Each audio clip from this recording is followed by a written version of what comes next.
বেশি ঝাল খায় না। ধনিয়া গুঁড়ো, একটু জিরের গুঁড়ো দেন 1 চামচ,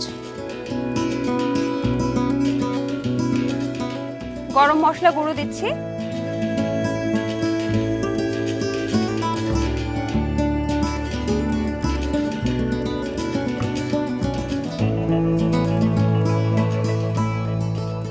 তো এখন আমরা কি দিব? এই যে আদা বাটা, রসুন বাটা।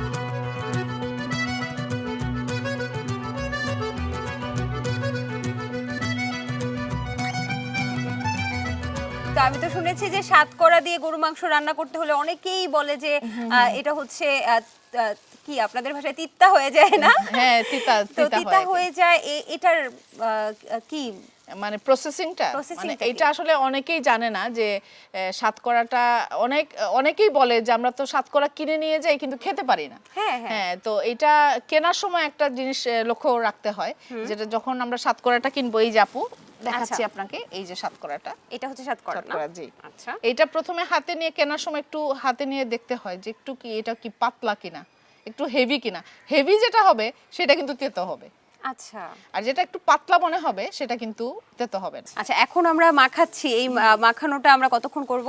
না, এই যে মাখানোটা প্রায় হয়ে গেছে। এখানে আমি আস্ত রসুনের কোয়া নিয়েছি 2টা। আচ্ছা, 2টা আস্ত রসুনের কোয়া নিয়েছি, এটাও কিন্তু দিব। এটা তেজপাতা আছে, তেজপাতা দেন, এই যে দারচিনি দিলাম 2 টুকরা,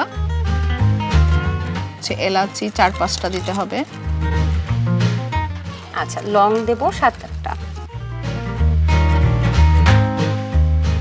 এখন আমাদের লাস্ট উপকরণ হচ্ছে, এখন একটু তেল দিয়ে মাখবো।